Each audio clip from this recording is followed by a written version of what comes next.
And we are live. What's going on, everyone? Is episode 81 with Talks with Kenny. It's live with Kenny, technically. But I appreciate you guys watching. As you guys know, next week is Christmas. Oh, yeah, Christmas. So I hope you guys have a happy new year as well. I'm taking next week, Friday, off. So this will be my last live stream of the year. Appreciate you guys. As you're coming in, please like the video on your way in. And we're going to talk about a couple stories. I got a lot of things that I want to get through, so maybe I'll just start digging right into it. So first kind of story and segment I want to focus is on. I want to focus on. Sorry, I'm already messing up. I want to focus on this idea that I think the media is threatened by X, as you saw from the intro or as you saw from my thumbnail. Merry Christmas, dance with incels. I hope you have a happy New Year as well, bro. As we get into the story, I want to highlight some of the ways that the media kind of discredit itself, right? Because you're gonna hear Brian Stelter or Shelter, I don't know how to say this guy's name, and he's gonna talk about the flaws with X, why he believes mainstream media is still better than X, and I'm gonna highlight some contradictions with some of his stances and give you guys some examples of how the media essentially is guilty of the very same thing, the very same accusations that they claim X has a problem of. So without further ado, I'll let you guys get into 1 minute clip of this, and then I'll show you some news stories as a follow up. He's oftentimes relying on random anonymous accounts, these websites, these users on X who are trying to present themselves as the new CNN, the new New York Times, but have no research behind them, no backing, no institutional knowledge. And I understand that for Musk, that's really appealing. It's exciting on his platform, but he ends up misleading a lot of people. It is striking how he does seem to be learning about lawmaking in real time. And just a moment ago, he tweeted about all the coverage of him in the last 24 hours. There's been all these questions, Dana. Is he the real president-elect? Is he the shadow president? Well, Musk responded on X. He says the political and legacy media puppets are all echoing the same idea, parroting the same message, trying to drive a wedge between Trump and me. And Musk adds, they will fail. I don't think anybody's trying to drive a wedge except those Democrats who are saying it. Journalists are just trying to understand the relationship between Trump and Musk. But the problem with that is, and this is where this narrative that Brian Stokes was trying to appear objective, neutral, we're just asking questions, is you guys kind of started that trend line. Adam Kinzinger, David Axelrod, these pundits on CNN, they mentioned, I don't know who's running the country, President Elon or Vice President Trump. You guys started that phraseology, and it seems like you guys consistently do it across the board based on political ideology. And one of the number of things that gives me pause with, I believe, Elon Musk on this is the fact that I know only 3.2% of journalists are registered Republicans. Being a conservative journalist is an endangered species in journalism. So I know practically from a political motivation, there's political motive for you guys to attempt to use your position as journalists to perpetrate a narrative, right? I want to finish off the clip, and then we'll do some Twitter diving, and I'll show you some examples more. Because it's one of the most important relationships of the next 4 years. We're literally calling it as we see it. Elon Musk put out on social media that he didn't like the bill. Then there was a statement from Donald Trump. No. See, here you go. We're gonna do some Twitter diving, all right? Let's get bald Brian Stelter out of my face, right? We're gonna get him out of my face, and I'm gonna show you an example, right? Because all the mistakes that these journalists do, it always so conveniently benefits the Democratic Party, right? Once, what they say, if it happens once, it's a coincidence. If it happens twice, it's intentional. And if it happens 3 times, you're doing it on purpose. This is the mainstream media. Here's users on X, because the contrast I'm about to show you is, I'm going to show you X, and then I'm going to show you how the media is covering it. Here's how X covered it. Media says X has no research. Okay, so doesn't this count as research? User on X makes a claim. Hey, propaganda machine is working overtime. Elon Musk is being blamed for the loss of $190 million in child cancer research. But the bill in question was a standalone one passed by the House Republicans and stalled in the Senate under Chuck Schumer's leadership. We don't hate the media nearly enough. X-user here did his research, went to all the news media outlets, Yahoo News, Washington Post, Times, Newsweek, Latin Times, going down the line. All of you guys are doing the same thing. Republicans quietly remove child cancer research funds. Funding for pediatric cancer cells removed from the spending bill. Trump and Musk slam for cutting child. Y'all are all referencing the same narrative. This is propaganda, right? This is propaganda, correct? We all can agree that's propaganda, right? You're saying stuff that is just trying to perpetuate a narrative onto the American people, correct?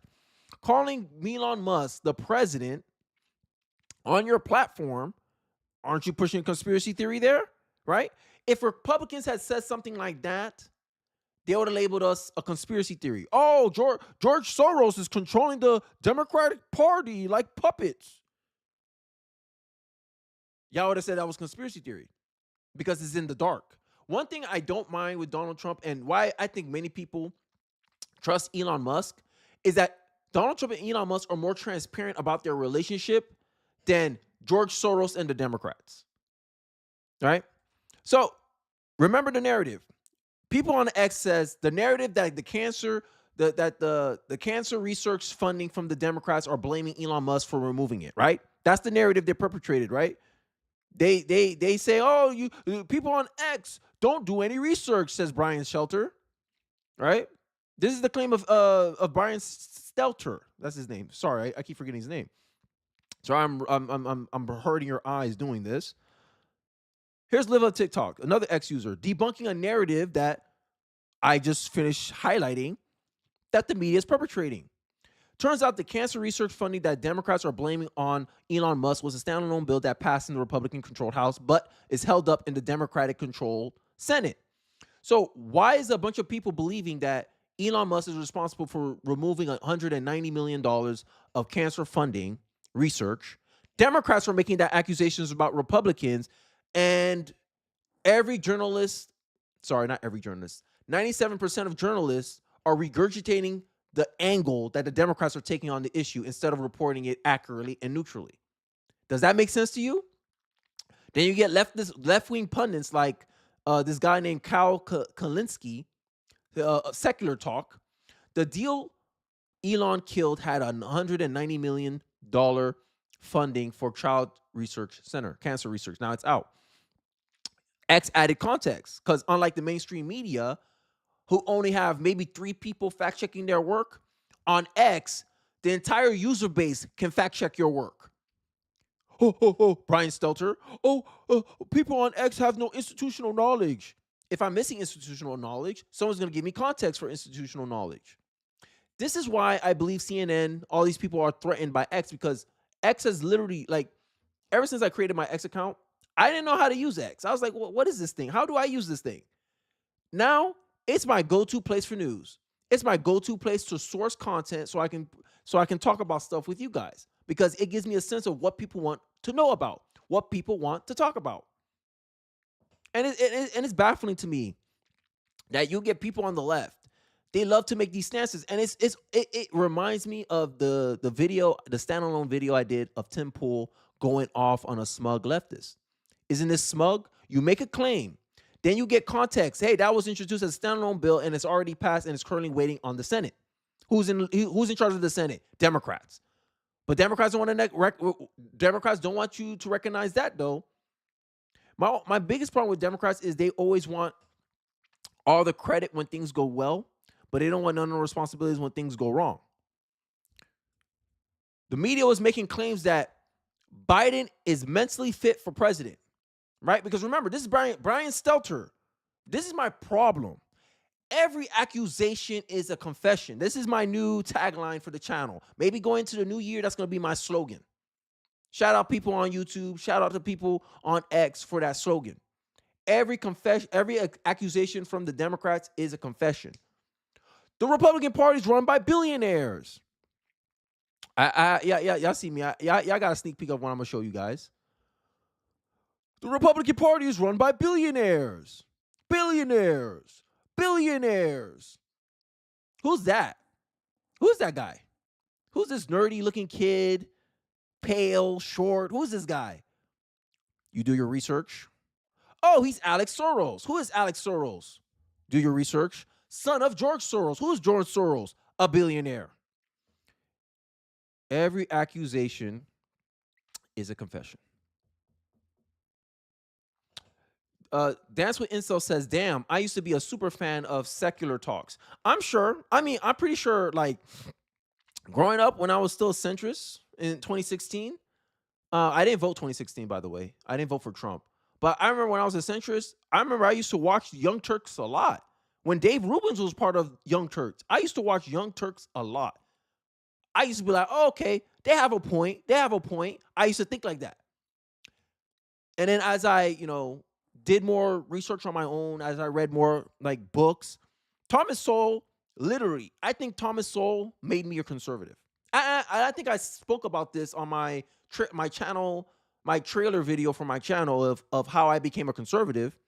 One of the things I referenced is how Thomas Sowell helped me become a conservative, because a lot of the evidence he was bringing, a lot of the things that he was bringing up, and I backtrack and I rechecked his references, and I was saying, yo, this is true. Empirically, that is true. And that's what gave me my preference for how I consume information. If you don't have any proof of it happening in reality, then it's merely a claim. It's merely a subjective claim. It is not the truth. Dave Rubin and Larry Elder made me a conservative. Exactly. Dave Rubin, this is how it went for me. I followed Dave Rubin and Ben Shapiro, but I was a centrist. So I used to be like, okay, whatever. And then I hear Cenk and I'm like, too much energy for me. Then Dave Rubin had his little awakening stuff going on, because I think it was after 2016, around 2017, he left the Young Turks. Cenk is still mad about that, by the way. Then he had an interview with Larry Elder, and it was a wrap from there. From Larry Elder, I got exposed to Thomas Sowell. And then you can go in a rabbit hole on Thomas Sowell content. And that made me realize, yeah, I think I'm a conservative. At first, I thought I was libertarian, but I say I'm more of a libertarian conservative if you were to ask me. Like, socially, I'm like a libertarian, but political-wise, practically, I'm more of a conservative, because I believe that's the only practical, like, it's a more practical stance. But like, I digress. I'm not here talking about politics, but it's the last live stream of the year. We got to talk about sometimes. Sometimes we got to do some side quests on the live stream. So I'm going back to Brian Slether's point about how he thinks that no one should believe anyone on X because of the fact that we don't have no institutional knowledge. Remember his stuff. No institutional knowledge, no institutional knowledge, no research, no corporate backing, none of that. The View is essentially like X. If The View is allowed to speak on political topics, if The View is allowed to make claims about presidential candidates where millions of people consume their content, watch their show, and come away with certain political opinions, then people on X can do the same damn thing. The View quickly walks back suggestions that Elon Musk and J.D. Vance are plotting to kill President Trump. These people are literally insane. Televised show, but God forbid you go on X and you saying, yeah, the media is biased. Yeah, the media is fake news. We're the new media now. We might as well, like the media really effed themselves this time, all right? They really did. They really did. They really effed themselves. And I'm going to move on to the next story, but it still has to deal with the media, because the media really is really a threat to America. Carrie Lake urges the media to cover Trump fairly, lick your wounds, and be journalists. And this gets me thinking, do we still need journalists in 2024? Let me know your comments, guys, in the chat. If you're watching this on a replay, let me know in the comment section. Do you believe we still need journalists in 2024? Like, what do journalists do? Investigative journalists? Maybe. But essentially, we all could be investigative journalists. If something of significance happened across my street, aliens landed, I could record it and boom, I became an investigative journalist. If someone has internet in Syria and they drop a video, they have a phone with them and they got internet, they will record what's going on in Syria and upload it on X. So I'm gonna ask this question again. Do we really need journalists? I think that's an interesting question. I honestly think that's a question I'm gonna ponder over the weekend, and maybe I'll drop a standalone video on that. Carrie Lake was a recently appointed director of the Voice of America and discussed the future of media under Donald Trump's administration. On Newsmax, she criticized mainstream media for their perceived bias and lack of evolution, suggesting that they must adapt to survive the shifting landscape. But do you think they're willing to do that? We just finished hearing Brian Slether. Do you think the media is willing to adapt and shift? No, majority of them are liberals. Of course we need journalism. They just need to stop lying all the freaking time. That's the I forgot how the theory goes. If you can't reform something, what's the easiest next step? You destroy it completely and start from scratch. And I think this is where I'm going with it, because originally, if you look up, I think I could do this. It could be a whole documentary how journalism became a thing. But originally, if you look through the history of journalism, it started out like what we're doing here. A citizen will see something, tell other groups of people in the village, yo, Larry down the street got mauled by a tiger. Watch out for this area. You're reporting an event that happened, and you're notifying the people. Then the information spreads in your village, and everyone knows, hey, we have to do something about this thing. That's fundamentally what journalism is in a fundamental level. And if you look through the history of America, it started off with civilian journalism. Then, you got people who use journalism as ways to create gossip, slander, kind of what the media is doing right now.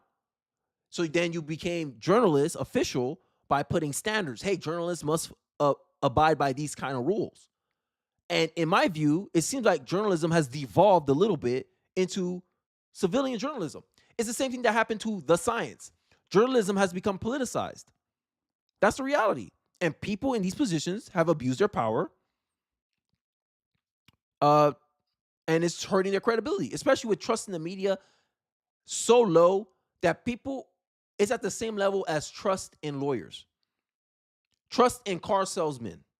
Make it make sense. No one trusts a car salesman, but you're more likely to trust a car salesman than a journalist right now in 2024. That's why I asked the question, do we need journalism? Do we need journalists? Journalists have two choices. Go extinct, and they're already pretty much. I mean, their ratings are in the toilet, or they realize America spoke and that the people love President Trump. Lake's core message called for fair coverage of Trump, which has not been doing. If you look at stats, the media covers Trump 89% of the time negatively. And to what ends she describes as a smear campaign against him. And now what they're doing with Elon Musk. Smear campaign, right? For awareness, note the language here. It is a very intentional strategy. The goal is to weaken Trump and Elon by fomenting tensions between them. By jabbing Trump about not being the alpha, the idea is to provoke him to sideline Elon and fray the relationship. This is what a Democrat representative is tweeting out about Elon Musk, calling him the shadow president, right?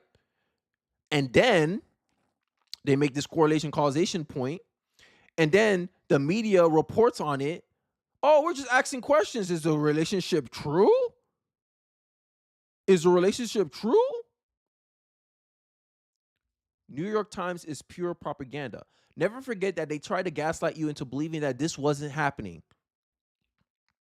Right? New York Times. And then I'm going to stop hammering on the media, and then we're going to talk about Joe Biden and how he's planning to burn the country down. Sorry. Jill Biden says she's going to push Joe Biden to burn the country down. And I'll show you some ways that he's doing that. New York Times. How false stories of a gang takeover in Colorado reached Trump. Remember, when was this made? September 15, 2024. They made claims that this was a false story. 3 months later, 16 suspected Tenda de Agua gang members in ICE custody after kidnapping, torture at the Aurora Edge of Lowry apartments. You don't hate the media enough. Is this not propaganda? Brian Stelter, These people think that they're new, or these users on Twitter think that they're trying to present themselves as the new CNN, as the new New York Times, as the new Wall Street Journal. These people are trying to present themselves as credible news organizations. They have no institutional knowledge. They have no infrastructure. They have no research. But we got better outcomes than you. Make it make sense, Brian Slether. Make it make sense. But I'm done ragging on the media. I think a good 20 minutes of ragging on the media. I think that's good enough for you guys. I know. I think y'all get the message. So we're gonna talk about the federal government. Right? We just finished lambasting the media for a good 20 minutes because if the media had covered Biden honestly, objectively, he would have never gotten as far as to be able to even start his second campaign for re-election. I'm just saying. Reports. Jill Biden is pushing her husband to burn the whole thing down before leaving. Pelosi, the Obamas are in her crosshairs, according to reports. Now, Joe Biden already got exposed of not being, mentally deficient. The real power behind the Biden crime family's throne remains infuriated that her mentally shot husband was forced out of the presidential race in an undemocratic coup, only to see his replacements lose in a landslide. Now she's focused on setting scores with their enemies. One thing is Biden offered to ban stock trading. Who that hurts the most? The most successful stock trader in U.S. history, Nancy Pelosi. That's who it hurts. You think this has something to do with it? Who knows? An exclusive report from the Daily Mail revealed how the Bidens are now focused on applying the screws to their former allies just 1 month away before departing the White House. Not surprising, Jill is the one leading the charge and dragging Joe along. Poor Joe. Poor Joe. This is where the red pill guys can come in and be like, simp, or Jesse Lee Peterson, beta. All right, enough jokes, guys. Jill has a multitude of fellow elitists in her crosshairs, including the Obamas, White House staffers, and the national media. However, arguably the biggest target on her list is Nancy Pelosi. I believe this. Nancy Pelosi broke her hip. I think she's still in Canada. I think we can still hear Nancy today. She's still in Canada with that. Not Canada. Sorry, Europe. She's in Europe with a broken hip, still in the hospital. Joe Biden has never called her. Jill views Democrats on Capitol Hill, the wider party, the Obamas, staff inside the White House, outside the White House, the media, all of Washington, and such misguided resentment that I can't imagine she isn't encouraging Joe to burn the whole thing down, despite his better judgment, an insider said. A particular target for the first couple is said to be former House Speaker Nancy Pelosi, who led the effort to push Biden out of the 2024 election race, personally calling him and demanding he quits in the hours before he withdrew on June 21st. She's in Germany. Shout out to Storm for notifying me. Yes, she's in Germany. Germany! With a broken hip. All right. Here's another way Biden's burning down the country. Advertisement, get out of my face. Biden administration to forgive another $4.2 billion in student loan debt. Now, we all know, not all know, but one of the reasons why this is a bad thing is student loan debt forgiveness. First of all, it goes against the Supreme Court ruling where, hey, the president doesn't have the power to unilaterally forgive student loans. Biden's doing it anyway. But y'all talking about Trump being a dictator. How the narratives keep crumbling. This is what I'm talking about. This is the maxium that we are going to judge Democrats, many people on the left on. Any accusation you make on the right, we're going to automatically consider you confessing that you do it already. Right? It's just like someone who cheats. You know, the saying, oh, if someone's accusing you of cheating, they're more likely, they're the ones doing it, and they're scared that you're doing it too. That's Democrats. Simplest way I can break it down. Well, the reason why student loan forgiveness is bad is that it contributes to inflation. Because end of the day, student loan forgiveness is mostly funded by the federal government. Federal government, who funds the federal government? Taxpayer money. So that means you're making taxpayers so you have, let's say you have it's $10. You give $10 to your kid. Your kid said, I'm going to pay you back, Dad. And your kid says, I can't pay you back that. And you forgive his loan? That's inflation. Because how are you going to make up the money? The money's not being paid back by an outside force. It's being paid by the same force that gave the money. Make it make sense. The same creditor is the same one paying it off. That's inflation. You have to print more money to cover that. But Biden's doing it anyway. If you look at, just Google it, 27% of inflation was contributed to the student loan forgiveness that Joe Biden was doing. Another way Biden is setting us up for failure or burning the country down. Exclusive footage showed the border wall still being hauled off the border. Make it make sense. He's really ripping the Democrats a new one. The Biden administration is now moving the wall in the dead of night. Make it make sense. Setting this country up for failure. Their personal vendetta matters more than the impact it will have on the American people. Biden don't give a damn. You don't see Biden nowhere. Nowhere do you see Joe Biden. Joe Biden, no. Trump feel like he's the president already. This is why the Democrats think the shutdown is going to hurt the Republicans. We'll see. I don't know if it will or not, but we'll see. We will see. The border wall and the student loan thing is diabolical. Diabolical indeed. Making it hard. You essentially setting up Trump up, bro. Sabotaging Trump. Sabotaging the Democratic Party. Because let's say he sabotages Trump and Trump's like, first year into Trump's term, record inflation went up. Biden's student loan forgiveness contributed to that. It may not be the only factor, but it contributed to that. There's a big correlation with that.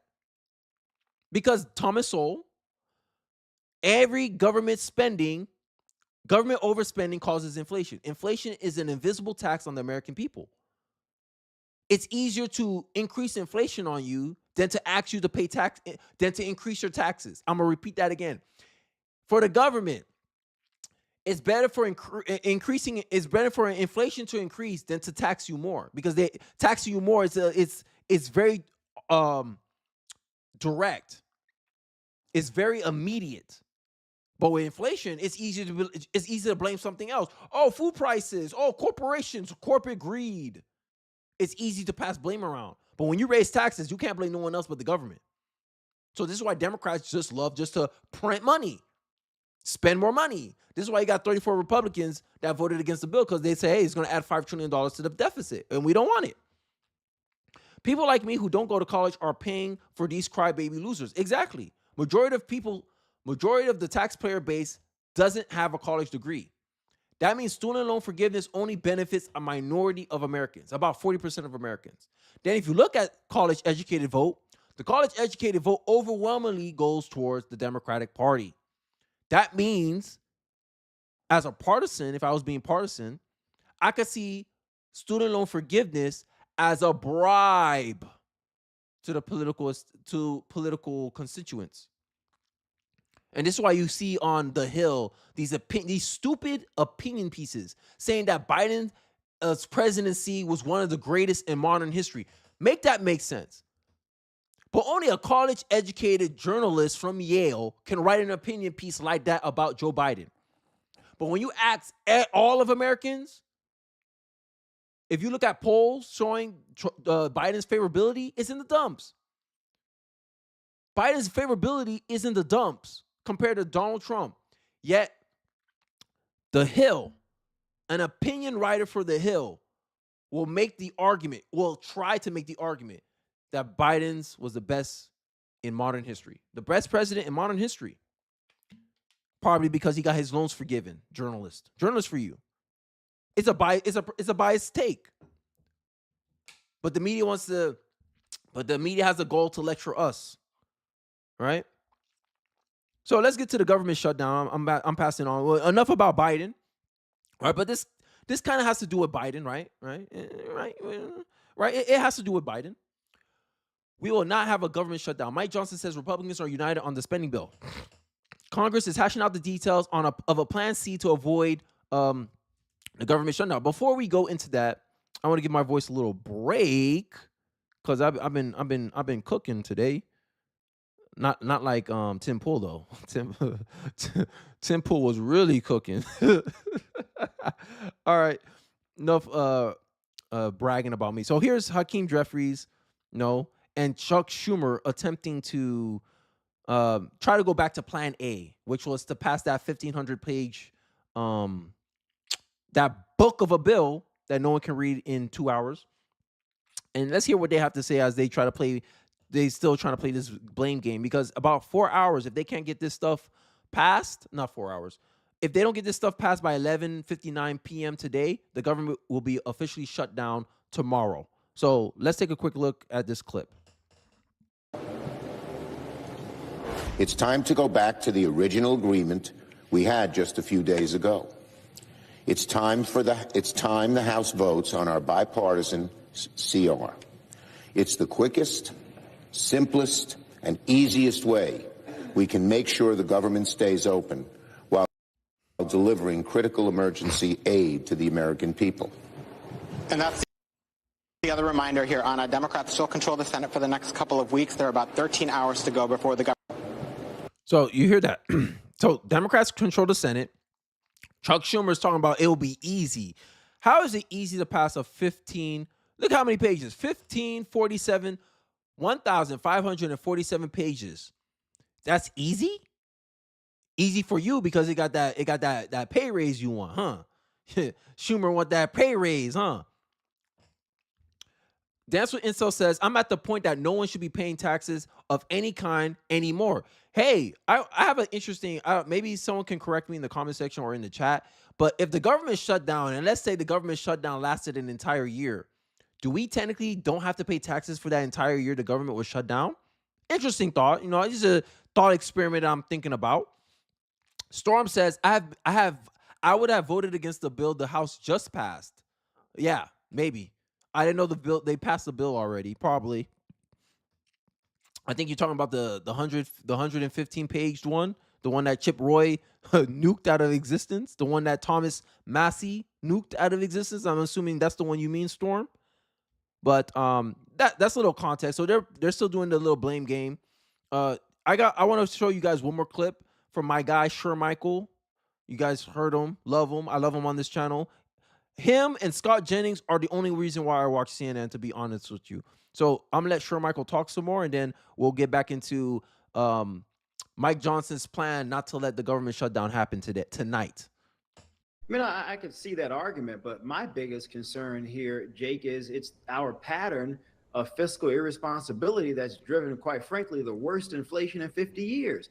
And government spending, I would argue, is a key culprit to inflation. You cannot just continue passing CRs after CRs after CRs while the nation's fiscal health is in complete disarray. We're $30+ trillion in debt, and there appears to be no one who's interested in figuring out a way to pay this stuff off. And so at some point, even if you do have to pay for what you've already expensed, at some point, I think the obligation for both Republicans and Democrats, just like every single regular American across this country, is to pass a balanced budget, pay down the debt. There's not a single person in this country who could say, well, you know what, I'm just going to pull out all the money in the world and just keep buying things with no recourse. That's essentially what our Congress is doing. And at some point, we got to say enough is enough. And so for the Republicans who are standing tall and saying we have to not continue this type of behavior. It's not Chip Roy, Ron Paul. This is where I start disagreeing with Donald Trump, right?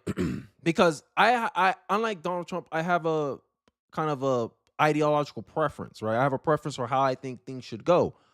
And that it makes perfect sense. Like anything in life, it's essentially a scaled up version of how you operate as an individual. As an individual, does it make sense to spend more money than you make? No, it doesn't. Does it make any sense to put yourself in debt in a bigger and bigger hole that future you will have to pay for? Think about it from that on a governmental level. We may not be the ones paying for it, but our kids will pay for it. The next generation of Americans will pay for it with inflation, right? The $1 trillion of debt. If you look at the history of the country, we're spending way more money than the government since the exception of the government. And all we do is throw blame around because once the old geriatric congressmen, senators, they pass on to the next life. They leave us with all the ish to clean up after. And they got to reap the benefits of that. And this is one of the things, this is a philosophy that I have personally as a parent. My philosophy as a parent is I don't want to leave my kids with a burden. But in our current Congress, in our current administration, in our current politics, a lot of these politicians, because they know the media's in their back pocket, they know the media will always sing their praises, and they don't feel threatened about their legacy. Look at Joe Biden. The Hill, a lot of these liberal journalists still attempts to cast Biden in a positive light, saying he's going to be one of the best presidents in history. What? Biden's doing worse than Carter. Jimmy Carter lived long enough to see a worse president than him. And then we found out Biden wasn't even the one running the country. His staffers were running the country. His secretaries were running the country. They're all doing their own little thing, essentially using Joe Biden like a figurehead for him to take all the fall. They ran the worst administration in recent memory. And the media is going to propagandize you. The media is going to project it like it was the best thing ever. The best presidency in modern history. An opinion person, an opinion journalist on the Hill actually tried to make that statement with a straight face. The president with the lowest approval ratings in modern history, I believe. And you're trying to project him as the best president in modern history? Oh, he had a good administration. Good according to who? The woke gospel is real. It's real for real. And look what they're doing with this bill thing. Oh, it's the Republicans' fault if we shut down. Honestly, I think if the government shut down, I don't think the American people will hold it against Donald Trump. I don't think the American people will hold it against Democrats, because end of the day, we voted for Doge. End of the day, we voted for reform. And we shouldn't expect reform to be easy. Like one thing I want to point out to American people before we go off into the new year is that we got to take some pain too. Hey, change ain't going to happen unless we take some pain. If the government has to shut down and we have to suffer some loss of government, whatever, okay, so be it.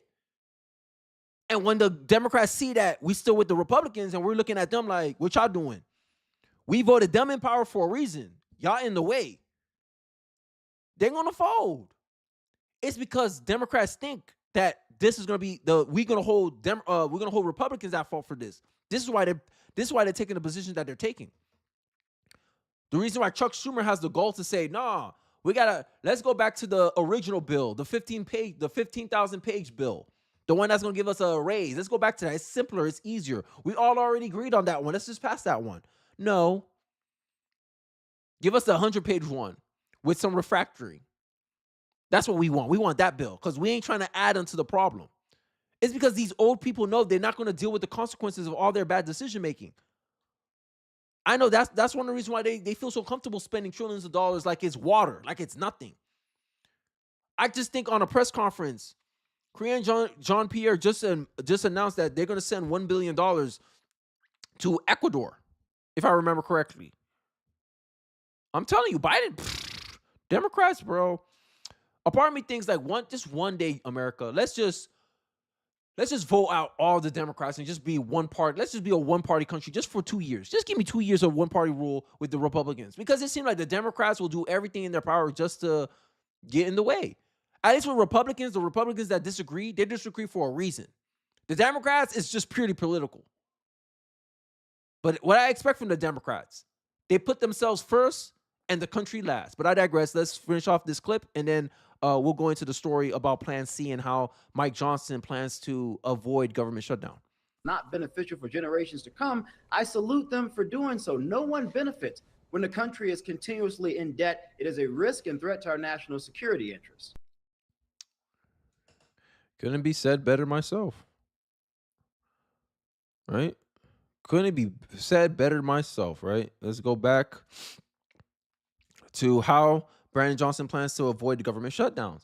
After meeting with House Republicans, Mike Johnson told reporters that the parties united on Plan C to avoid a government shutdown, and that will begin at midnight on Friday if no agreement is reached, right? Which is what I just said. Johnson did not go into detail, but according to reports from Fox News, GOP leaders initially pushed a plan on Friday that included holding 3 separate votes, one for the 3-month government spending plan, one on the $100 billion disaster relief package, and third on the $10 billion farm aid bill. Now, you guys know how I feel about subsidies, but I'm pretty sure American people, if we were to compromise on something, this will be something we're willing to compromise on, but not no, we're gonna pay the Congress a pay raise with a historically low approval rating. You want a pay raise? Make that make sense. When you do bad at your job, you expect your boss to give you a pay raise?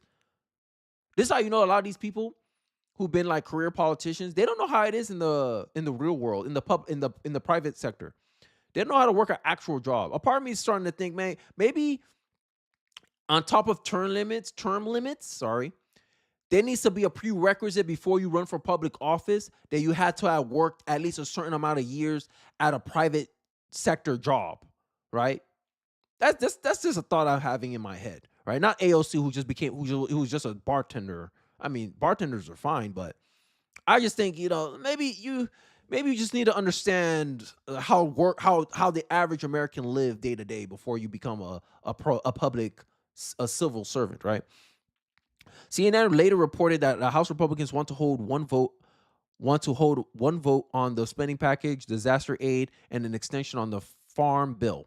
Republicans are reportedly looking to vote on the package under suspension of the rules, which would require a two-third majority. So they need 60% of the Congress to vote yes on a bill for it to pass.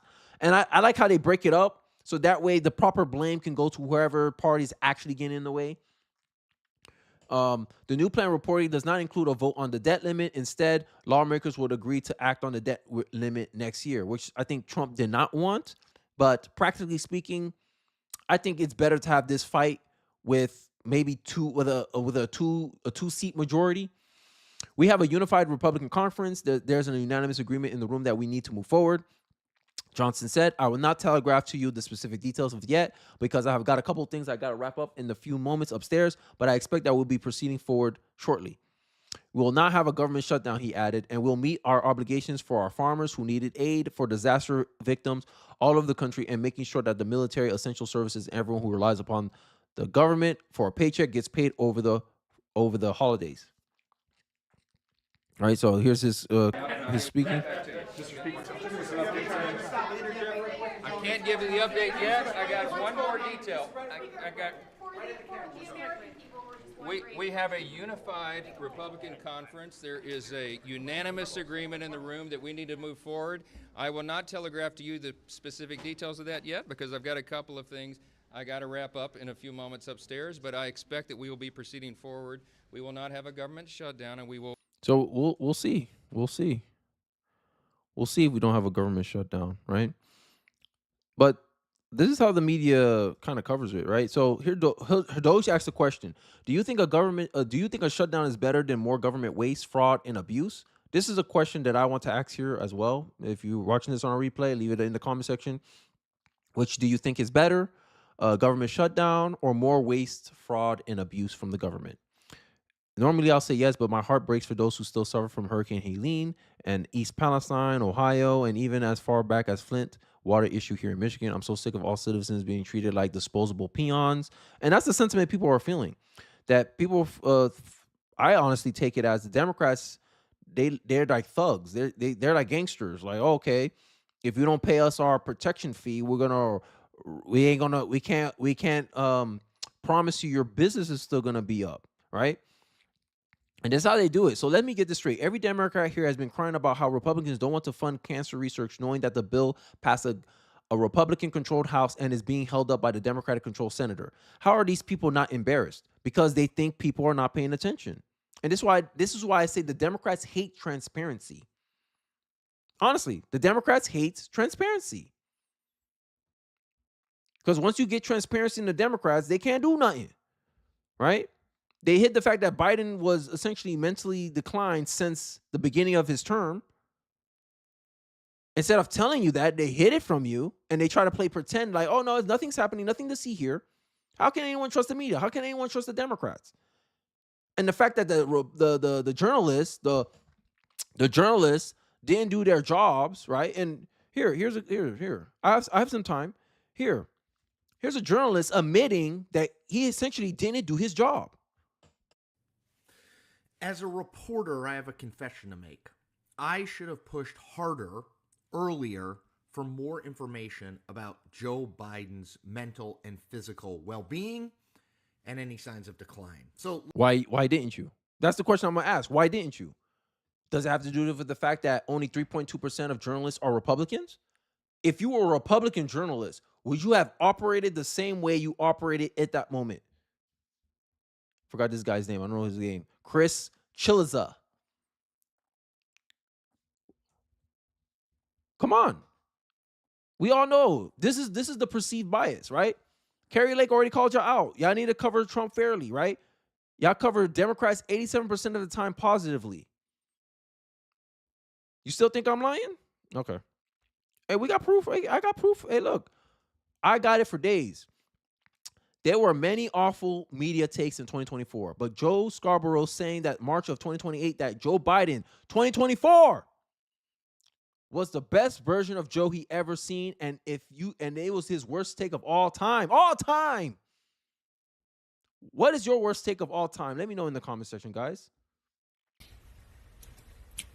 But comparing that guy's mental state, I've said it for years now. He's cogent. Mm-hmm. But I undersold him when I said he was cogent. Lie. He's far beyond cogent. Lie. In fact, I think he's better than he's ever been. Lie. Intellectually. Lie. Analytically. Lie. Because he's been around for 50 years. True.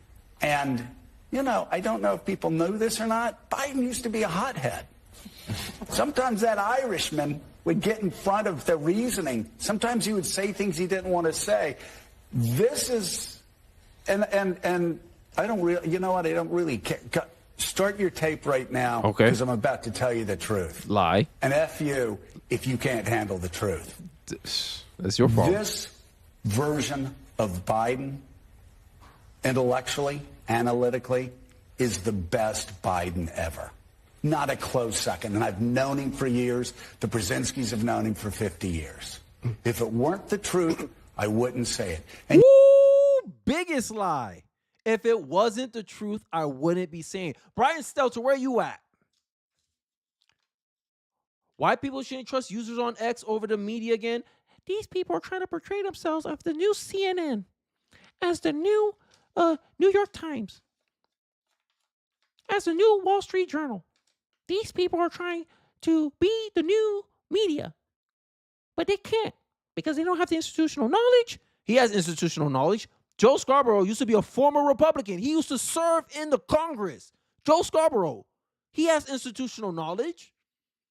Did he do his research? I don't think so. I think he was being very biased, though. I know that. But we're supposed to trust you guys. And then y'all got Pikachu face when, why doesn't people trust the mainstream media? Why doesn't people trust the mainstream media? Because the mainstream media, there's a New York Times article as well. If you research it, you can find it, of a journalist admitting that if they cover the news objectively, it will help Trump. I think I'm lying. A journalist from the New York Times admitted that they cannot be objective because it will help Trump.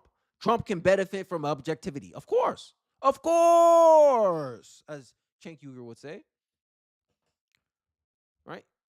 I got more for you guys. I got 2 minutes that I can kill before I move on to my next topic.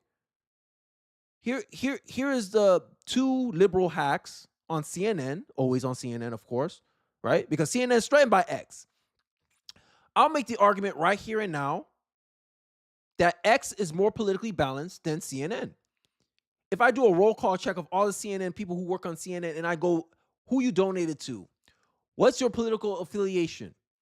It's going to be more skewed than on X. Like I just told you, journalism is the most liberal profession. So that means 97% of the time, you're going to run into either a liberal or someone who leans towards liberal in the journalism profession. Finding a conservative journalism is an endangered species. Since 2018, that has been the case. But these people saying, we only call it down the middle. We only report the news. We only report the facts. No, you only report facts that's convenient to your conclusions, to your worldview, to your political ideology, to your political team. And when you call out this tribalism, they sit here and dismiss your point. And then the evidence smack them in the face. Because you can only ignore reality for so long till it hits you in the face. And that's what they try to do with Joe Biden. Joe Biden is quotient. He's the sharpest intellectually, analytically. I wouldn't be saying this if it wasn't true. Last words spoken by Joe Scarborough. And he still has a job? No wonder he went to Mar-a-Lago. He didn't want a defamation case. He didn't want to end up like George Stephanopoulos paying $15 million to Trump's library and $1 million for his lawyers. He didn't want to end up like Joe Stephanopoulos.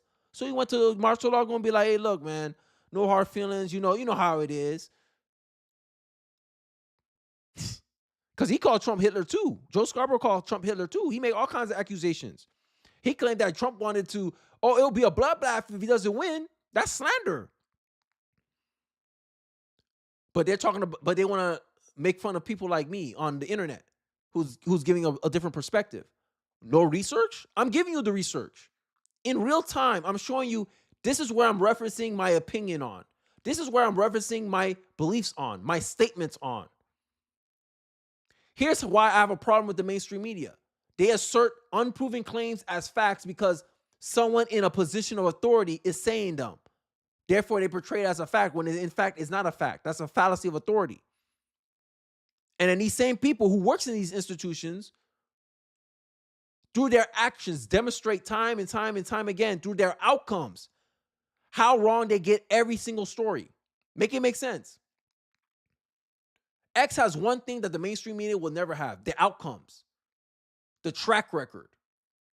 If you only been on X, you have a higher percentage of being right compared to everything than compared to someone who only follow mainstream legacy media.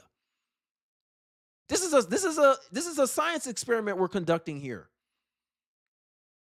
I only get my news from X versus my mom who only get her news from CNN, MSNBC, ABC, NBC.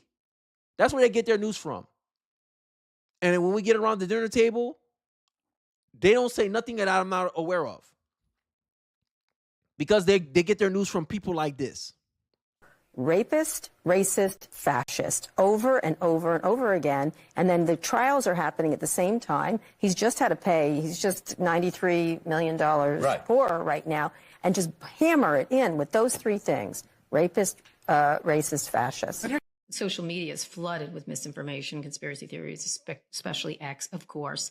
And Elon Musk keeps touting that he's real media now. He's not real media. He's a piece of... Anyway, Elon Musk and some other tech business leaders using their megaphones to criticize the Secret Service diversity initiatives and making unsubstantiated claims about the shooting, just like they did with that guy who got killed in San Francisco. Wrong. He's not Antifa. He also formally endorsed Trump after the shooting, as did Bill Ackman, because they couldn't have the spotlight away from them. People on both sides of the political spectrum are sharing theories, the false flag, claiming the picture was staged. Yeah, he certainly was fast on his feet, so to speak. There's ridiculous theories on both sides, the worst on the right. But I don't know if you heard, but right before Melania gave her public statement, she was heard yelling into a phone, "You had one job." Too soon? Too soon? I like a joke. My favorite joke was from someone where they said So they're talking about conspiracy theories, but they're essentially trying to insinuate that Melania Trump wanted Trump dead. Isn't that a conspiracy theory? Isn't that unproven claims? Oh, it's more perpetrator on the right. Says this out of touch. I don't know how old this old man is. Out of touch. And they want to buy, look, there's a reason I'm showing you this.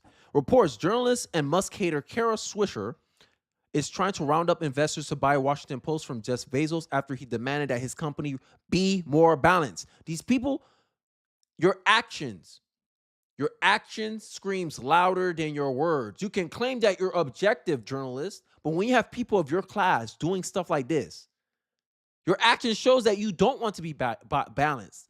Why would you be mad? If you are reporting the news accurately and fairly and neutrally, if you're reporting the news objectively, you shouldn't have a problem with this statement.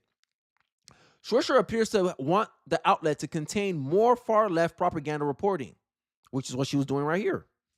She called what? She called Trump a fascist, racist. She was just going down the keywords, right? Just going down the keywords. Just to be proven wrong. Democrats are delusional, bro. Democrats are delusional, right? They perpetrate lies, right? Lying Liz strikes again. Elizabeth Warren repeats the lie that Elon Musk and Republicans blocked funding for child cancer research. A standalone bill reached past. I could keep repeating it over and over again. But does what's her name? I forgot her name.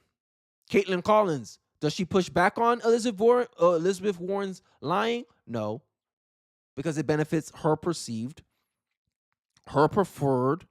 political conclusions. That's why she doesn't push back. Because at the end of the day, you're a human being. And human beings, we can be decent, but we're not perfect. We can be biased, no matter our positions. And our bias can contaminate our work. Just ask Google. Oh, we kept our politics out of creating Gemini AI. Okay, version 1 came out. George Washington was black. Nazis were Chinese. If you ask Gemini AI, print me a white family, it says it can't do that. Print me a black family, it gave me a single mom. That was Gemini AI. The Google's engineer saying, "Yo, no, none of we coded this thing objectively." So they claimed, but they were blind to their own bias. They didn't have anyone to keep them honest. And you saw what happened to Gemini. So if that can happen to Gemini, where we have proof that people can claim that they're objective, but when they actually do the work, their bias bleeds into their work. And now I make the same claim about journalists, and journalists still deny it because it's harder to prove that it's harder to prove that they're being intentionally biased. But it's easy. Look at the outcomes. Look how they treat Republicans versus how they treat Democrats. Jess Leon says he should be in jail. Single moms, ha ha ha. Damn, yeah, that was true. I think it was a Mark Dice video I watched. He did it. He was like, okay, look, I asked it this prompt. Didn't give it to me. I asked this prompt. It gave me this result. It's hard to argue with outcomes. End of the day, you can argue process, you can argue theories, but you can't argue outcomes. And the outcomes are in. When Caitlin Collins went on Bill Maher's show, and she said, "Yeah, CNN, we covered it. We're a balanced news source." The crowd laughed. Damn, that Gemini joint sounds insane. It was. You asked Gemini to print you a pictures of Nazis. It showed you Chinese Nazis. It showed you a black Nazi, which is historically inaccurate. Y'all must think I'm lying. Let me. I did a video on it, but let's see if I can find it again. New York Post.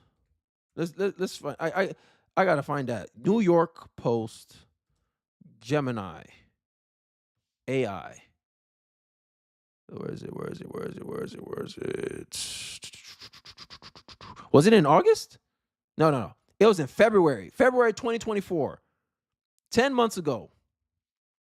I got you, homies. I got y'all. Google paused absurdly woke Gemini AI chat image tool after backlash over historically inaccurate pictures. George Washington, there's a black dude there. Wait, is there more pictures? Let me see if I can find more pictures. There you go. Look, damn, look how clean that afro is on George Washington.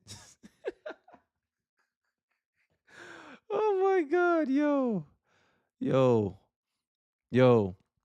Remember, the Google engineers claim that they didn't let their political ideology bleed into that, right? Okay. Look at this. The Pope. Oh, here are 4 representation images featuring the Pope from different ethnicities and genders. There's never been a female Pope, if I remember correctly. They have an Indian Pope. An Indian Pope. Okay. They didn't want to show the other ones. Yeah, but if you went on X, they were showing you, they had Nazis the same way. Look at Nazis from different ethnic backgrounds. Google engineers.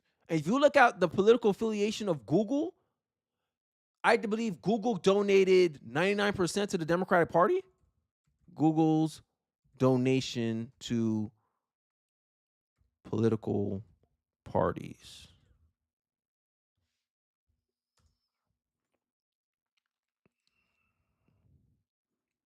Let me see. Google.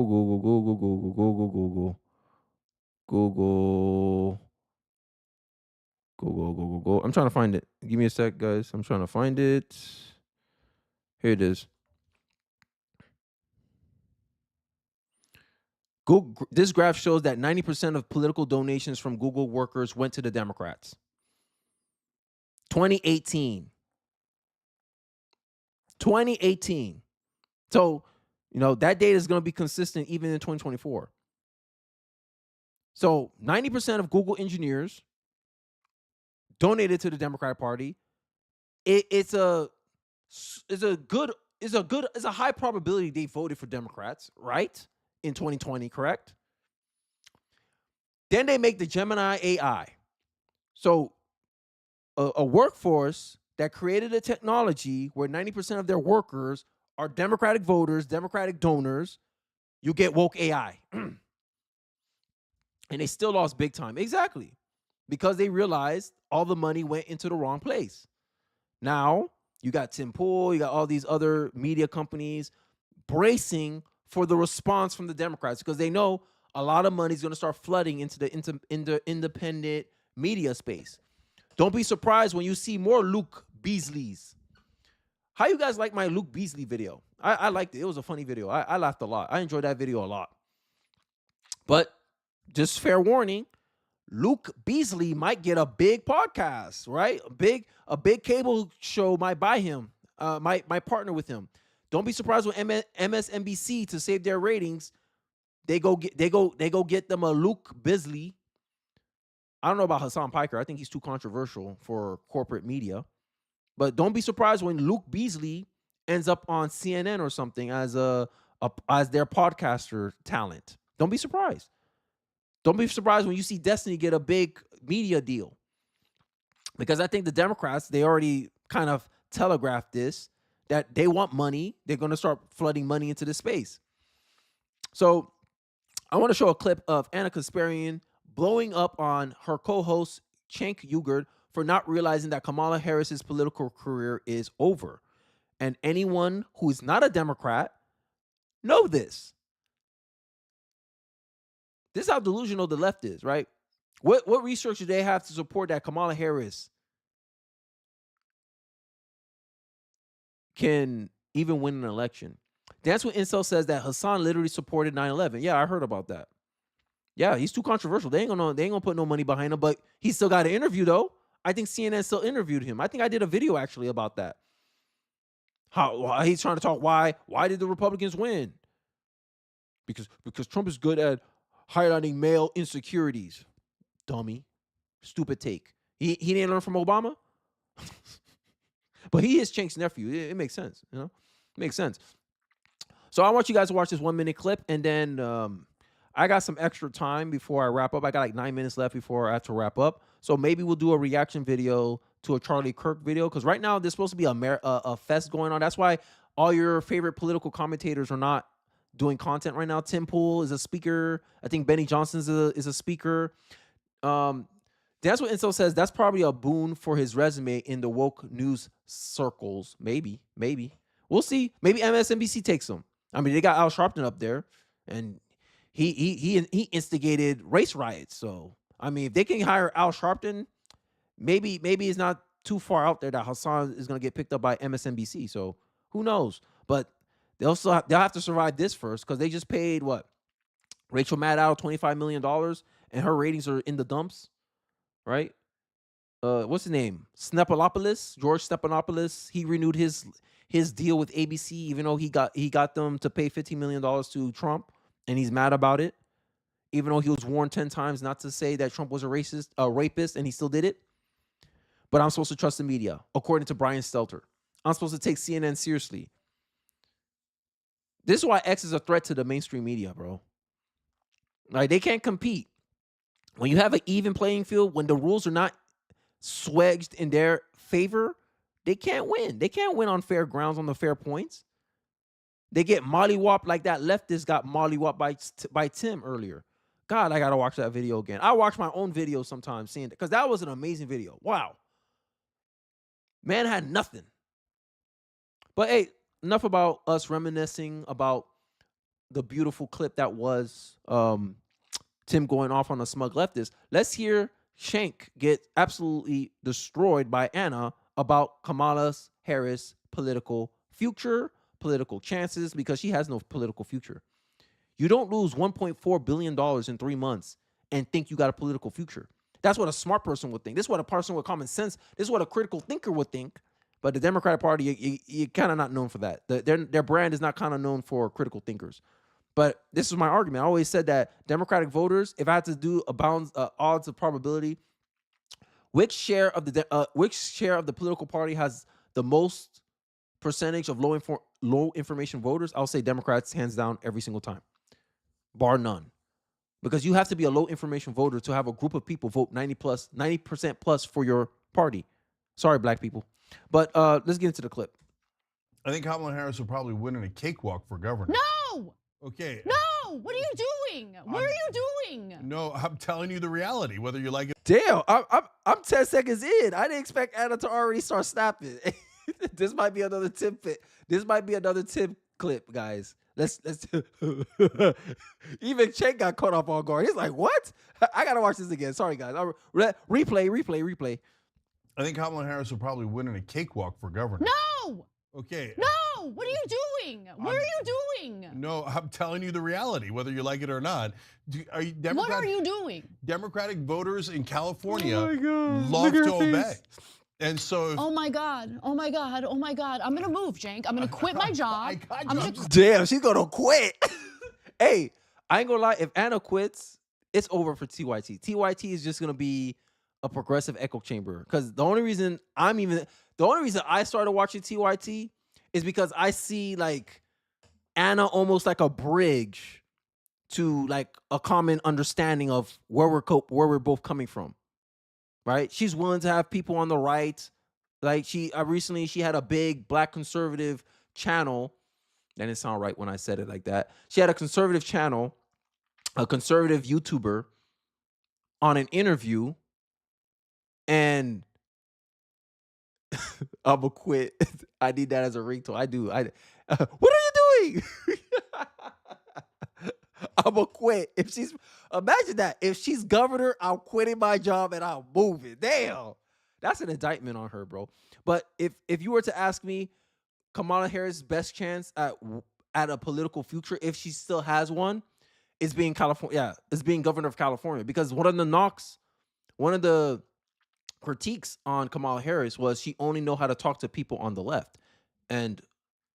But California is becoming a little bit more red. If we can keep up that momentum, maybe her chances is less secure than it was years prior. But, let's hear him out. I already paused this. So Oh my God. I'm gonna move, Jank. I'm gonna quit my job. I'm gonna quit my job and I'm gonna move. I'm not saying I'm in favor of it. I'm telling you what's like if the Democratic Party said, we anoint Kamala Harris, a giant percentage of Democrats in California would go, yes, we obey. We will take the loyalty oath. It doesn't matter how bad she is. This state cannot survive another incompetent Democrat leading it. Leading it. Democrat like Kamala. No, we just can't. Okay, anyway, so people are egging her on. Okay, apparently she's in a wait and see mode. How about you wait and see your way out of public life and go do what you're supposed to do. Go work in the private sector, go do the lobbying thing. Isn't Anna Consparian married? Dance with Incels? Dancing with Incel here plotting. I'm joking. Dance with Incels plotting on Anna. He says the more Anna makes sense, the more attractive she becomes. Dance with Incel, you plotting. I think she's married though. If I remember correctly, I think she's married. I could be wrong. I feel like she's married. Just a guess. But the way she's freaking out about Kamala Harris, that's how I felt like thinking about her being president. Imagine. This is a leftist. Well, technically, she's politically unaligned, right? So she's an independent that leans left, an independent that's a progressive independent. That's what I'm going to give her. Non-party affiliated, right? You see how she's freaking out about Kamala Harris being the governor of her state. The Democrats wanted her to be president. Sit on that for a little bit. They wanted to make history with Kamala Harris. You wanted to make history with an incompetent person as president. Look how the left freak out. Look how Anna, she panic attack right now on stage. Look at her. Look at her face. Look at her face. Look at that face. Panic. She like, oh, hell no. Oh, she was like, oh, no. I'm moving. Adios. I'm gone. She probably going to move to a red state somewhere. She gone. We're talking about relationships out here on the group chat. Hey, this is why I love live streams. The more, sorry, I read that already. I like women for their brains and personalities. Yes, respectable man. But there are no girls with personality. I'm sure you'll find one, bro. You just gotta keep looking. You're gonna find the right one. I believe. I have faith. I have faith it will happen. Right? Don't lower your standards, King. I'm joking. Oh my God. I'm joking around. I'm having too much fun here. Oh shoot. Let's wrap up the video. I got a couple more minutes left. Public life and go do what you're supposed to do. Go work in the private sector, go do the lobbying thing, whatever it is, but do not run as governor of California. Yeah. Do not. Yo, and they wanted this lady as president. But Anna, I'm pretty sure Anna voted for her, right? You voted for Kamala Harris to be president, right, Anna Kasparian? Right? I'm pretty sure she voted for Kamala Harris to be president. That's just an American Psycho quote. American Psycho. I heard a lot about American Psycho. Is it a good movie? The one with Chris Bale? Christian Bale? Hey, how's it going? Sorry. I'm Andrew. Sorry, I was doing a fun topic. I was gonna do a fun one. But I think I went through all the news, so I'm gonna chat with my chat a little bit before I go on to the next thing. That's just an American Psycho movie. I hope Kamala runs again in 2028. Will be hilarious. Hey, look. Don't interrupt your enemy when they're making a mistake. That's all I'm gonna say. I'm not gonna say I'm gonna like it. I'm not gonna say I don't like it. How the heck did you not watch American Psycho? I seen it. I just don't remember if I seen it. That's what I'm gonna say. Cause you know, it's like American Psycho is like one of those movies. Like, it's like you remember it, but you don't remember it. You get what I'm trying to say? Like you recognize the character. You recognize kind of the general summary of it. It's like The Matrix. I remember seeing The Matrix, but I don't remember seeing The Matrix. Watch it with your wife. I would. She probably watched it, knowing her. She's big into movies. Me, I'm an anime geek. So, yeah, I'm an anime geek. So I know more about anime than I know about real movies. But The Matrix what's my favorite movie? Hancock with Will Smith. Even though he's a simp now, but Will Smith. I could watch some of his movies. I used to love Will Smith. Will Smith was a good actor, bro. Used to love his movies. Independence Day. Come on, Independence Day is a classic. Hey, let me know in the comment section what y'all favorite movie is, bro. I know for Dance with Incels is American Psycho. Cheesework for sure. I like old school anime better. Yeah, I do too. I think I found myself like my sons. I got him started on Dragon Ball. He's on episode like 21, but I don't let him watch TV too much. I got the app right here. I got my anime app right here. Yeah, he's on the Red Ribbon Army saga with Dragon Ball. Like I make him start from scratch. Naruto wasn't too bad either. My son's watching Naruto too. Angel Egg is the best movie ever made. Angel's Egg. That sounds familiar. Maybe I've seen it. Yeah. One thing Hollywood needs to do.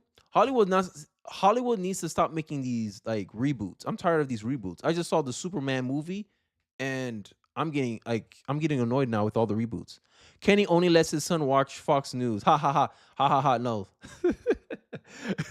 You would think that.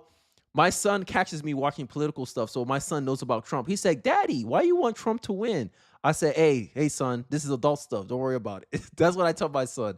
I try not to push politics on my kid. My kid's only 4, guys. Come on. I'm not that serious about politics. Right? But I know he ain't going to be a lib. That's all I know. My kid ain't going to be a lib or die trying. That's my philosophy. But yeah, my kid doesn't only watch Fox News, guys. He only watches Fox News when I'm watching Fox News, which is usually on my phone when he's being nosy. Usually my son's watching. What he's watching? What is my kid watching? Wild Kratts? Me and my wife, we agree. Like we filter a lot of his shows he watch. Wildcrats? I think it's Wildcrats. My wife's probably gonna tell me. Angel Egg is the best raw Rorschach test of faith and belief. Yes, I'm pretty sure I seen that movie. I think my wife was bragging all about it. Angel Egg changed my life forever. I'll check it out. I'll write it down. Look at that. On my Friday off, y'all giving me movie recommendations. My wife will appreciate you guys because I hate watching TV for the most part. I hate watching TV. My TV is YouTube. It's nice having a casual chat sometimes. Let me see. We got all the political commentators out. Is there anything else that I want to touch upon? Not really. I think I went through pretty much all the stories I wanted to go through. Yeah. Shall we do a segment on debunking systematic racism lies with Charlie Kirk? It's hard. It's a hard watch. It's a hard movie to watch. It's not for the faint of heart. Superman trailer was great. Yeah, it's great, right? Okay, F it. Well, you're crazy, Kenny. Look, we'll end the stream off with just talking casual stuff if that's how y'all want it. I'm done. I'm pretty much done. I'm just waiting for my wife to come home from taking the kids out. So y'all have me as long as y'all want. You're crazy, Kenny. Superman trailer made me suicidal. Oh my God. I'm just saying, like, on principles, like, yo, how many reboots are we gonna have? Like, how many reboots? How many reboots are we gonna have about these movies, bro? Superman trailer. Like, how many reboots do we need? Like, what? Let's see. Would I get copyrighted if I watch the trailer here? James Gunn is a hack. James. No, that's the weird thing. Look, now there's a debate about the Superman movie. This is the comment section, guys. Oh, speaking of the comment section, I hear it's not doing too well. Let me see. I'm being nosy now. He is an Alterian. They literally gave Superman the Yamcha pose. The Yamcha pose. Not playing with me. Ain't no way. Y'all really making me curious to watch this trailer. I've seen snippets of it online. I haven't seen the full thing. White liberals gets destroyed for race baiting Officer Tatum and fails. Oh, sounds like an interesting video. Not an American flag in sight though. Yeah, that's one thing about the older movies, the old Superman movies. It used to be a little bit more patriotic, right? But now, comics gone woke. I think one of the comic books, Superman revoked his citizenship, and he said, "I'm gonna become a global citizen." Essentially, they made Superman a globalist when Superman was an American, right? But that's the older movies. Is it that bad? Yamcha Pose was a good sign. Jeez, you tripping. So it's just a teaser? I don't know. All I know is I don't watch movies like that. You guys are funny, dog. These guys are having a debate about a movie in the comment section. Such is life. Damn. The comment section lost a lot of subscriptions. Should I entertain some drama? Sure. Why not? I'm still waiting. So, as you guys, I don't know if it's the biggest story in the cultural space, but the comment section got a rebrand, and they lost some subscribers. I remember this was at 4.4 million subscribers. Now it's at 4.2. 71.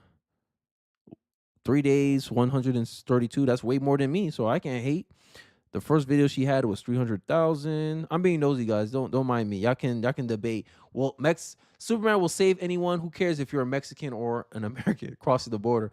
How's a little Mexican kid gonna know who Superman is? What the hell is this? What y'all thought crossing the border illegally? Y'all funny. Y'all hilarious. I'm being nosy over here. Damn, all the ones with Brett Cooper has like over 500,000. Oh, this one had 1 million. She had 300,000. Yeah, the channel's not doing. I wouldn't say it's not doing well, but it's not comparatively to when Brett has it. But hey, such is life.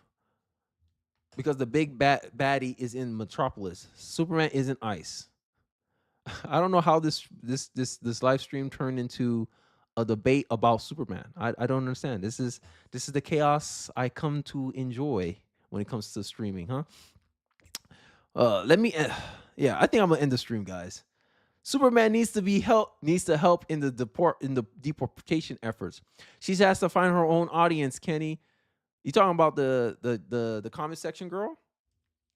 She has an audience. Is the one that Daily Wire gave her. What you talking about? Give the blonde some time. Yeah, that's why I'm pretty sure that's what's going on. The 71 are probably the people who are giving her a chance, right? I mean, hey, it's more views than me, so I mean, I can't talk ish yet anyway, but I'm joking around. But that's how Brett Cooper started off. Brett Cooper started off as essentially what? At first, when Brett Cooper first came, let's look. Let's look at the history of the channel. When Brett Cooper first came on the scene, let me see when she came on the scene. They probably deleted some. I didn't like the first girl, Brett Cooper. So welcome to the comment section. 2 years ago, 2 years ago, that was a trailer. People were talking about how everything was fake. I remember Hassan Piker launched attacks out on her. Where is it? These are older videos. I remember they went after her saying she was fake. It's not authentic. You know, she's a plant. She's a corporate plant. Guys said, yeah, Brett Cooper's annoying. And look, you can't please everybody, guys.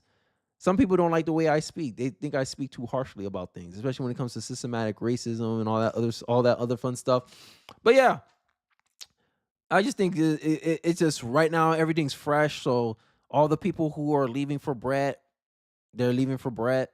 But you know, people, you know, there's rumors, there's gossip around it. I don't like to participate in the gossip, especially if it's something that I can't really, how you say it,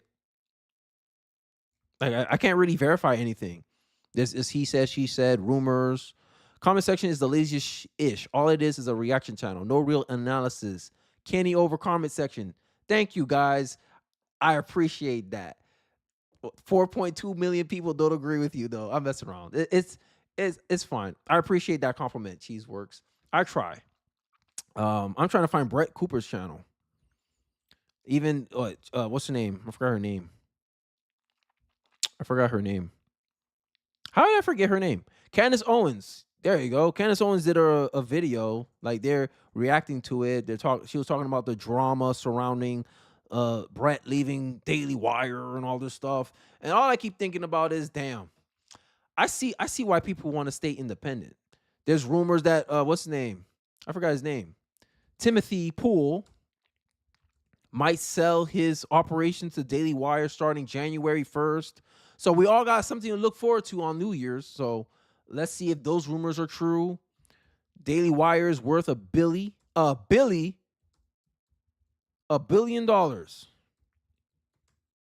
We're doing some real-time news. Nick Green's book says Brett's channel doesn't have any Brett's channel doesn't have any videos yet, so it won't come up when you search it. Exactly. So you have to get the link directly, or you got to click it by the link. Daily Wire is looking for $1 billion. By the numbers, the Nashville-based company, which is on track to surpass $200 million in revenue this year, would come into a hefty price tag.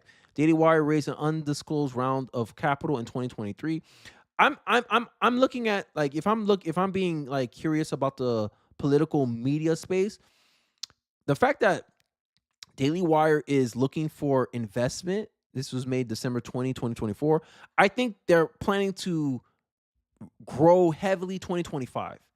They already did they already announced something at AmeriFest. I think they're doing a documentary partnering themselves with Turning Point USA. It's called Identity Crisis.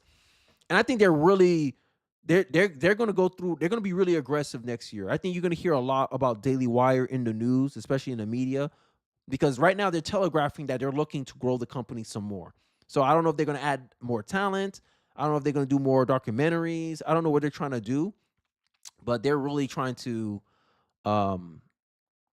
be more aggressive. I think next year they're going to be really aggressive. Cheeseworks says Candace is actually intellectual. Yeah, I appreciate that. Yeah, she is. I agree with that.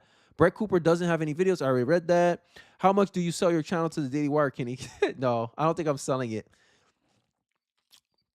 I don't think I will sell my channel, honestly. Like, it's too small. And anyway, Daily Wire wouldn't be interested in this little channel here. They only got 4,000 subscribers. There's other bigger fish they can go get. This is good news. Dance with Incel says this is good news. Fox is going to buy the Daily Wire. Just no more freaking reaction channel. Do you guys consider my channel a reaction channel? Just curious. I'm just curious. Do you guys consider my channel a reaction channel? I don't think so, but sometimes I get comments saying, you paused the video too much. And I'm like, this is why the channel's called Talks with Kenny, not Reactions. I'd like to hear your thoughts on it real time. How much to sell your channel to the Daily Wire? If I ever get it big, I don't know. But I like this creative stuff. I like, you know, I don't know. I think I'm in the joy of that. I think that's a question too soon. I don't think I would sell my operations. I think I'll be a one-man show for a while. I don't see myself doing anything ambitious, but we'll see. How long is the government going to shut down for? It's less and worse than a reaction channel. It's less worse than a reaction channel. I appreciate that. It's fair. That's a fair point. Yeah, I'll take it. How long is the government going to shut down for? Who knows? Mid-reaction, you see more commentary, but that sounds like semantics. At this point, it does. Like what constitutes a reaction channel? Like, I see some reaction channels where it's literally like, you say something for like 10 seconds, go back into the video, just so you don't get copyrighted. Me, I'm like, the video's like 2 minutes and it's like a 20-minute video. I know I do that a lot, but I have opinions that I want to express. So that's why I market my channel as a commentary channel, because I can talk for days. Like, I can talk about anything for days, except it's about what I can't. Wait, I don't know a topic I can't talk about. Reaction channels are bad when it's way too many cuts and post editing. I don't know. I'm not with the fancy editing, so I just like, hey, here's my commentary, here's the video. I like to, give you something in the beginning, because I know I'm gonna talk a lot. But I've been trying to make my videos a little bit more shorter, make me more concise, right? Even with the live streams, I've been trying to concise it. Do you play video games, Kenny? Yes, I do. But I don't play it as often because of the fact that I started the channel. I have less time to play video games. Usually I play video games after, I do my live streams. After I take care of work, usually I play video games here and there. So I'll say like twice a week. I like it simple and clean. I thought he was doing a Kingdom Hearts reference. Like what? What games? I play JRPGs. So it's inspired from anime. Like, I like Japanese role-playing games. What else do I like? And then I have Dragon Ball Z, Sparking Zero. I play with my son, my oldest son, my 4-year-old son. He button mashes, but I play that with him. Usually I play that with him. But I don't really play other games. It's just JRPG. So like Final Fantasy 15. You're a Kingdom Hearts fan like me. LOL. Got you. Yeah. Look, I'm a certified nerd, bro. I just happen to be tall and muscular. That's it. It's somewhat muscular. Kingdom Hearts 2 is the best. I agree. Kingdom Hearts 2 was my very first PlayStation 2 game. I remember it fondly. I remember when I first bought the PlayStation 2, and I was like, I didn't know what Kingdom Hearts was. I just picked it. I was like, oh, that looked like an interesting cover. Let me get this one, mommy. A weeb and a conservative. What?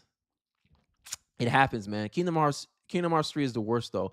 Yeah, it felt short to me. Like Kingdom Hearts 2, it's like you did that one lap around all the worlds, and then you did a second one because something happened and changed. I thought it was going to be the same thing with Kingdom Hearts 3, with just better graphics and more dynamic gameplay. And it was just like one lap around, and I felt like it was a very short. I don't know why. It felt very short compared to Kingdom Hearts 2. I'm a weeb and a conservative. I don't know. I think, here's what I think. In the conservative movement, and I talk about this whenever I talk about like the dating stuff, right? I always talk about how there's like a generational divide in conservatism, right? The younger conservatives understand why men don't want to like really date, really marry, while the older conservatives, because they could be somewhat out of touch, they'll go shut up and get married, right? It's the same thing here. Like I'm 28 years old. I'm like the youngest millennial. I'm a zillennial. I'm like the avatar. I'm the bridge between the two generations. I'm joking around. That's what it is. Kingdom Hearts 2 is the perfect game, story-wise and gameplay-wise. I did enjoy Kingdom Hearts 2 a lot. I really did enjoy it. Bro, it was fascinating talking to you guys. I hit my time, 1 hour and 30 minutes. I'll have to bid you guys a farewell.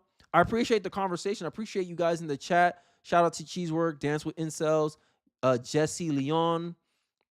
Who else? Nick Greenbook. I appreciate all you guys chatting it up in the chat. Love discussing anime, games, Superman trailers, the media game, some feedback you guys had for me in my channel. I appreciate it all. I hope you guys have a good holiday week. Don't forget to like the video on your way out. I ain't gonna do no timestamp, so yeah, you're gonna have to watch the whole video full. But Kingdom Hearts 4 looks weird. I'll buy Kingdom Hearts 4 just because I support the how you say it? The title. Right? I'll say that. I'll support Kingdom Hearts 4 just because I support the IP, the independent, the pro. But yeah, it looks bad. It does look bad to me. It's because we're not used to the graphics. It reminds me too much of Final Fantasy 15. You know, it reminds me too much of that. The art style. I don't know. It just looks weird on Kingdom Hearts games. But that's another rant for another video, guys. I really do appreciate the casual talk. It's nice to talk about other things other than politics.